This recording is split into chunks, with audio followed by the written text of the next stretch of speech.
Hi hello नमस्कार, कशा आहात सर्व? मस्त आहात ना? तर मी प्रियंका तुमचं स्वागत करते आपल्या मिनी व्लॉगमध्ये. आधीच्या व्हिडिओमध्ये तुम्ही बघितलं असाल की डिलिव्हरी झालेली आहे आणि छान असं स्वागत म्हणजे वेलकमसुद्धा झालेलं आहे बाळाचं आणि माझं. तर हे डेकोरेशन वगैरे छान केलं होतं, त्याच्या आधीचा व्हिडिओ आहे हा.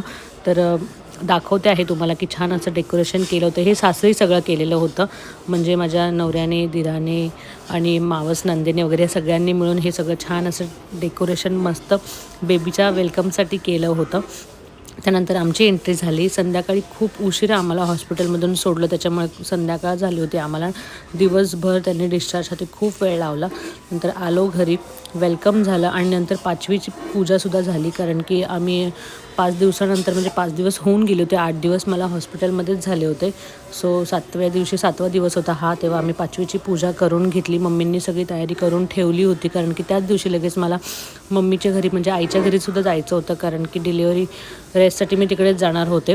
तर ही 5वीची पूजा वगैरे करून घेतली. बाळालासुद्धा नमस्कार करून दिला, मीसुद्धा नमस्कार केलेला आहे. त्यानंतर आम्ही निघालो आईच्या घरी जायला. तिकडेसुद्धा माझ्या भावांनी म्हणजे माझ्या मावस भावांनी आणि मामाच्या मुलांनी ह्या दोघांनी छान असं डेकोरेशन केलं होतं. तिकडेसुद्धा त्या दोघांनी मस्त वेलकम केलं माझं आणि बेबीचं. आणि बाळाचे बाबा आम्हाला सोडायला आले होते, मल्हारसुद्धा आला होता आणि मोठे मामा वगैरे आम्हाला घ्यायला आले होते. तर आम्ही इकडे आलो. हे बघा, छान फोटोज वगैरे व्हिडिओ वगैरे क्लिक केली. त्यांनी डेकोरेशन केलं होतं, तिथे बाळाला ठेवलं.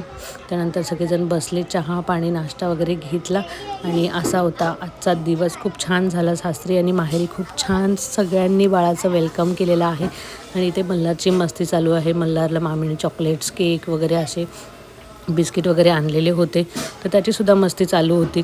आणि त्याला पण म्हणजे थोडंसं स्पेशल फील करून द्यायचं काम चालू होतं, कारण की बेबीमुळे तोसुद्धा खूप अनसिक्युअर झाला होता त्याच्यामुळे.